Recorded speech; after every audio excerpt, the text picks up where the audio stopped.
असम, हरी भरी घाटियों और घूमते हुए बादलों की धरती।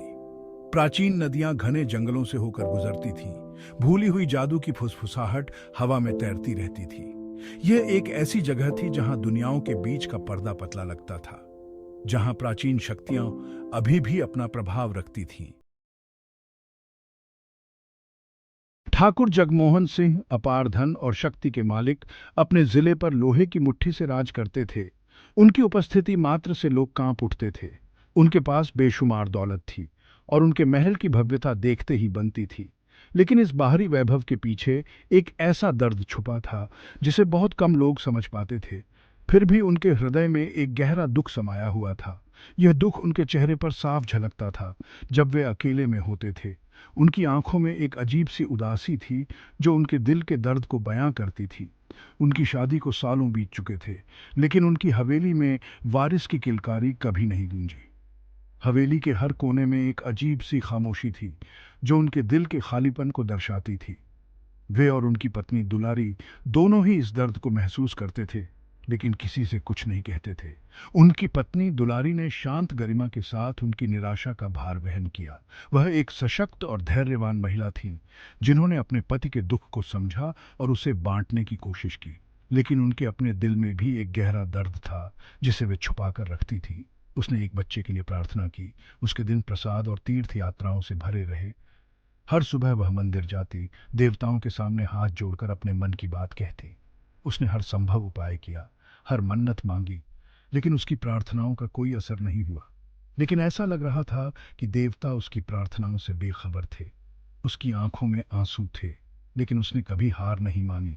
वह हर दिन नई उम्मीद के साथ उठती और फिर से प्रार्थना करती।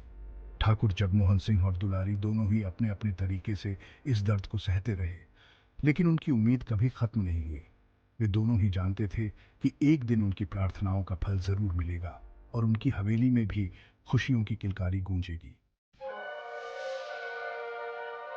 एक शाम हवेली में एक अजनबी आया। काली पड़गुहा उसे गांव वाले बुलाते थे। एक साधु जो जंगल के अंदर रहता था। कहा जाता था कि उन्हें प्राचीन कलाओं का ज्ञान था, आम इंसानों की समझ से परे शक्तियां। गुहा ने ध्यान से सुना जब ठाकुर जगमोहन ने अपने दुखों को उंडेला। जब उन्होंने बात की तो उनकी आवाज धीमी फुसफुसाहट थी। एक तरीका है ठाकुर साहब, लेकिन यह खतरों से भरा रास्ता है। एक रास्ता जो अंधेरे के दिल की ओर जाता है। जंगल के अंदर गहरे उलझे हुए बेलों और गांठदार जड़ों के बीच एक गुफा थी। स्थानीय लोग फुसफुसाते हुए इसके बारे में बात करते थे। इसे फुसफुसाहट की गुफा कहते थे। कहा जाता था कि यह अपार शक्ति का स्थान है, अन्य लोगों का प्रवेश द्वार। गुहा ने घोषणा की कि यहीं पर अनुष्ठान होना चाहिए, अपार शक्ति का एक तांत्रिक अनुष्ठान, मानवीय समझ से परे ताकतों के साथ एक समझौता। जैसे जैसे नियत दिन निकट आया, हवेली में भय की भावना छा गई।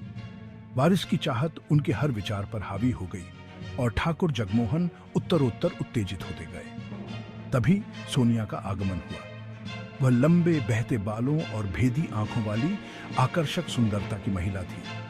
उसके हर अदा से शक्ति का आभामंडल झलकता था। गुहा ने उन्हें प्राचीन कलाओं के अभ्यासी के रूप में पेश किया, जो उस शक्ति के लिए एक माध्यम थी जिसकी वे कामना कर रहे थे। फुसफुसाहट की गुफा के अंदर हवा धूप और प्रत्याशा से भर गई। बहते हुए लाल वस्त्र पहने सोनिया ने प्राचीन और अजीबोगरीब भाषा में मंत्रोच्चारण करना शुरू कर दिया। हवा में ऊर्जा की खिलखिलाहट थी। एक बलिदान की आवश्यकता है, सोनिया ने कहा। उसकी आवाज गुफा की दीवारों से गूंज रही थी। एक जीवन के बदले एक जीवन, तभी आत्माएं आपकी मनोकामना पूरी करेंगी ठाकुर साहब। ठाकुर जगमोहन झिझके। उनके चेहरे पर भय की एक झिलमिलाहट दौड़ गई। लेकिन वर्षों की लालसा, वारिस की तमन्ना ने उन्हें जकड़ लिया था। उसने बेरहमी से सिर हिलाया। उसका दिल उसकी छाती में जोरों से धड़क रहा था। आगे जो हुआ वह रहस्य में डूबा रहा। उस रात गुफा से गूंजती खून जमा देने वाली चीखों के बारे में गांव वालों ने फुसफुसाते हुए कहा। पेड़ों के बीच नाचती अजीबोगरीब रोशनी की। जब भोर हुई तो ठाकुर जगमोहन एक बदले हुए आदमी के रूप में सामने आए। सख्त, दृढ़ और अडिग, प्रभावशाली व्यक्तित्व चला गया था। यह गुफा, जो कभी रहस्यों और खतरों से भरी थी, अब एक खाली खोल की तरह लग रही थी। उसकी जगह एक हड्डी का, खोखली आंखों वाला प्रेत खड़ा था। यह प्रेत, जो कभी एक जीवंत और शक्तिशाली व्यक्ति था, अब केवल एक छाया बनकर रह गया था। उसकी त्वचा ने एक अप्राकृतिक पीलापन ले लिया था, जैसे कि जीवन की सारी ऊर्जा उससे चूस ली गई हो। यह पीलापन उसकी बीमारी और कमजोरी का प्रतीक था। उसकी आंखें एक विचलित करने वाली तीव्रता से जल रही थीं। इन आंखों में एक अजीब सी चमक थी, जो किसी गहरे रहस्य और दर्द को छुपा रही थी। काया पलट पूरा हो चुका था। यह परिवर्तन केवल शारीरिक नहीं था, बल्कि मानसिक और आत्मिक भी था। यह व्यक्ति अब वही नहीं था जो पहले था। काली पड़ गुहा ने दया और चिंता के मिश्रण से उसे देखा। उसकी आंखों में एक गहरी समझ और सहानुभूति थी, जैसे कि वह इस व्यक्ति के दर्द और संघर्ष को समझता हो। आत्माओं ने अपना हीकू ले लिया है ठाकुर साहब, उन्होंने कहा। ये आत्माएं जो कभी जीवित थीं, अब इस व्यक्ति के जीवन का हिस्सा बन गई थी। उसने कहा। उसकी आवाज चेतावनी से भरी हुई थी। लेकिन सावधान रहे, ये आत्माएं केवल लेने के लिए नहीं, बल्कि देने के लिए भी आती हैं। उनकी कीमत अक्सर उससे कहीं अधिक होती है जितना हम चुकाने को तैयार होते हैं। यह कीमत केवल भौतिक नहीं, बल्कि आत्मिक और मानसिक भी हो सकती है। यह एक ऐसा सौदा है जिसे करने से पहले हमें बहुत सोच समझकर निर्णय लेना चाहिए। लेकिन हर अंधेरे में एक रोशनी होती है।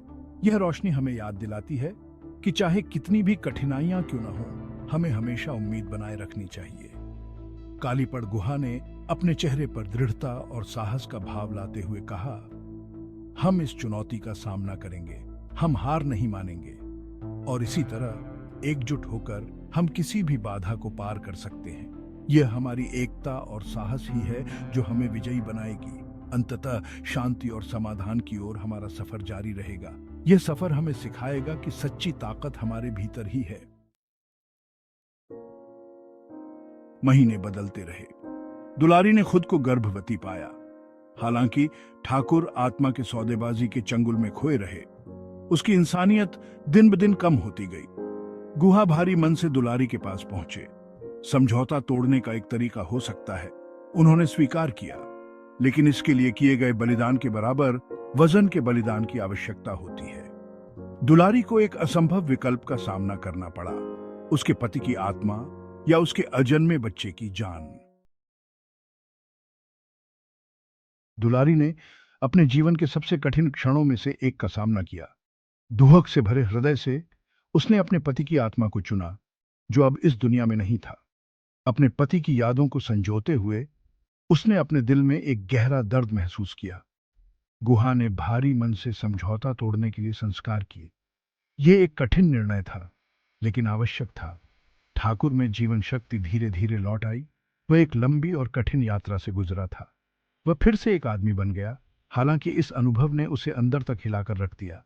उसने अपने जीवन के बारे में गहराई से सोचा। जब उनके बेटे का जन्म हुआ, स्वस्थ और मजबूत, तो पूरी हवेली खुशी से झूम उठी। यह एक नया आरंभ था। ठाकुर ने अपने अनुभव से हमेशा के लिए चिन्हित होकर अपने जीवन में एक नया उद्देश्य पाया। अपने बेटे को प्यार और स्नेह से नवाजा और उसे एक बेहतर भविष्य देने का संकल्प लिया और एक बेहतर इंसान बनने की कसम खाए। उसने अपने बेटे के लिए एक नई दुनिया बनाने का सपना देखा, जहां प्यार और खुशी का राज हो। परिवार ने इस नए आगमन का स्वागत किया और हर कोई इस खुशी के पल में शामिल हुआ। ये एक नई शुरुआत थी, एक नई उम्मीद। दुलारी और ठाकुर ने एक दूसरे की ओर देखा और उनके दिलों में एक नई उम्मीद जगी। उन्होंने अपने बेटे के लिए एक बेहतर भविष्य की कल्पना की। जैसे जैसे सूरज उगता है, एक नई सुबह की शुरुआत होती है। इसी तरह उनके जीवन में भी एक नई शुरुआत हुई। उन्होंने अपने बेटे के साथ हर पल को संजोया और एक साथ एक नई यात्रा की शुरुआत की। यह एक नई कहानी की शुरुआत थी, जो प्यार और उम्मीद से भरी थी। साल बीतते गए और ठाकुर के काया पलट की कहानी एक किंवदंती बनकर रह गई। फिर भी बेचैनी की एक परछाई बनी रही। हमारी समझ से परे ताकतों के साथ खिलवाड़ करने की कीमत चुका दी गई थी।